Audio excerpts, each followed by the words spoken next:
Физика за 8 одделение. Како ги гледаме предметите? 80% од информациите за светот што не обкружува ги добиваме преку окото, сложен оптички систем.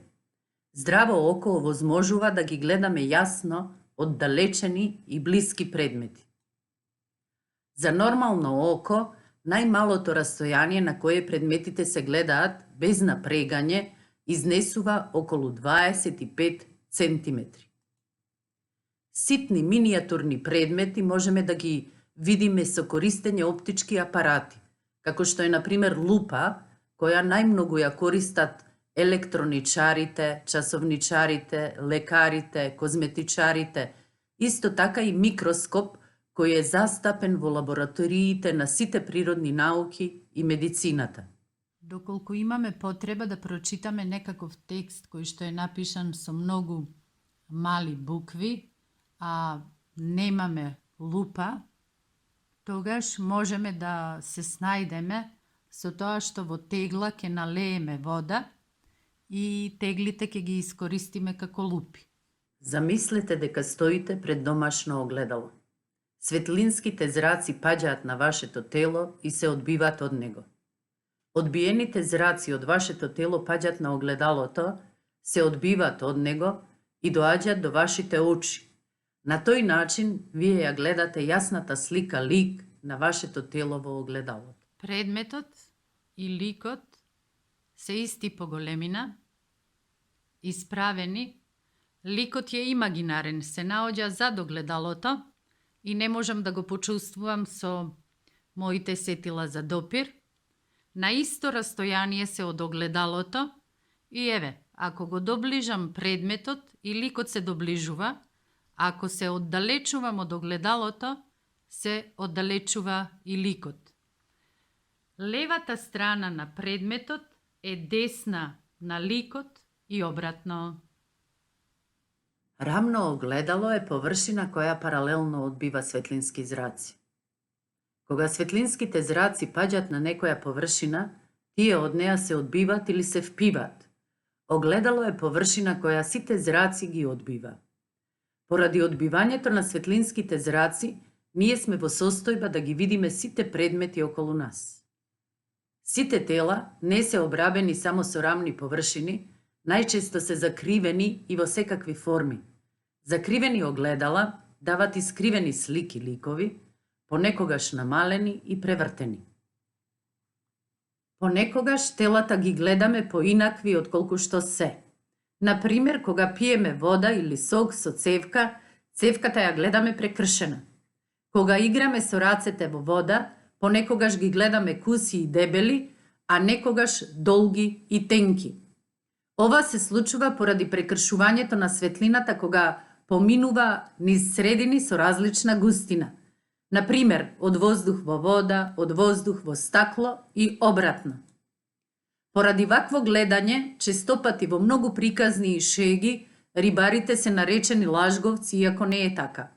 Ако ловат од брегот, рибите во водата им личат поголеми отколку што се, но кога ловат од некој мост, тогаш ги гледат во вистинска големина. Покрај големината и формата на предметите, нашето око разликува и бои. Боите на телата често се споредуваат со сетила за вкус и мирис, затоа што и осознавањето на боите преку гледањето ни помага во разбирањето на светот околу нас. Сите предмети во нашата околина, кога се осветлени од сонцето или од светилките, ги гледаме во секакви бои. Лисјата на растенијата ги гледаме зелени, знамето црвено, облеките сини, жолти, црни. Нашето око разликува многу бои. Сите тие бои ги групираме во главните бои од сончевиот спектар. Црвена, портокалова, жолта, зелена, сина, темносина или индиго и виолетова, кои се со различни бранови должини. Зелените лисја сите бои од спектарот ги впиваат, само зелената ја одбиваат и таа доаѓа до нашето око.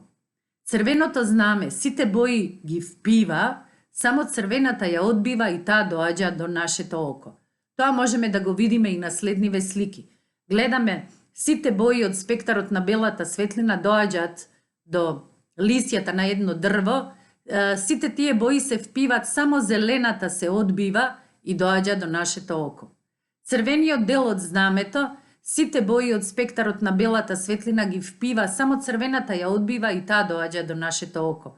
Додека жолтото сонце на знамето сите бои од спектарот ги впива, само жолтата ја одбива и таа доаѓа до нашето око.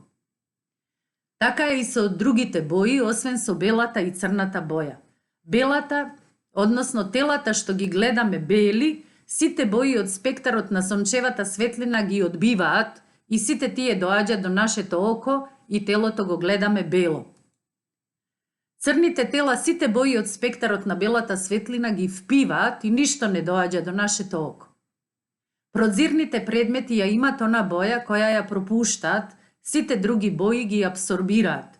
Ако низ зеленото стакло пропуштиме црвена светлина, стаклото нема да ја пропушти и ќе го гледаме црно. Нашето око разликува повеќе бои. Но што ќе се случи со боите на телата што не обкружуваат, ако ги наблюдуваме преку некаков филтер? А филтер не е ништо друго, туку стакленце обоено во некаква боја. Пред мене имам неколку стаклени предмети, обоени во различни бои, па да видиме што ќе се случи со светлината кога ќе ја пропуштам низ тие обоени стакленца. Прво ќе почнам со белото. Забележувам дека низ белото стакленце светлината исто така ќе биде бела, што значи ако преку неа наблюдуваме предметите околу нас, тие нема да се сменат, ќе бидат исто обоени. Ако ги наблюдувам преку црвена, тие нема да изгледат исто, туку оние што се бели или црвени, пак ќе ги гледаме црвено, а сите други ќе бидат црни. Подоцна ќе објаснам зашто е тоа така. Или пак ако ги гледаме низ портокалово стакло, односно низ портокалов филтер, оние што се портокалови или бели ќе ги гледаме портокалово, а сите други ќе бидат црни. Сега ќе земам еден син предмет и ќе видам што ќе се случи. Гледаме дека и преку сино стакло, односно преку син филтер, предметите ќе ги гледаме поинаку и само оние што се вистина сини или бели ќе ги гледаме сино. Сите други ќе бидат црни. И уште ова црно стакленце што го подготвив, сега ќе видиме дека светлината воопшто нема да поминува од другата страна.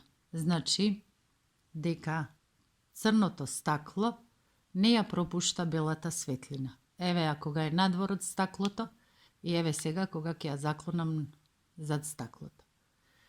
Значи, дека црните стакла или црните филтри ги абсорбират или ги впиват сите бои од спектарот на белата светлина и не можат да поминат низ него или да ги ја забележиме околината или предметите што се околу нас. Да повториме. Поради одбивањето на светлинските зраци, ние сме во состојба да ги видиме сите предмети околу нас.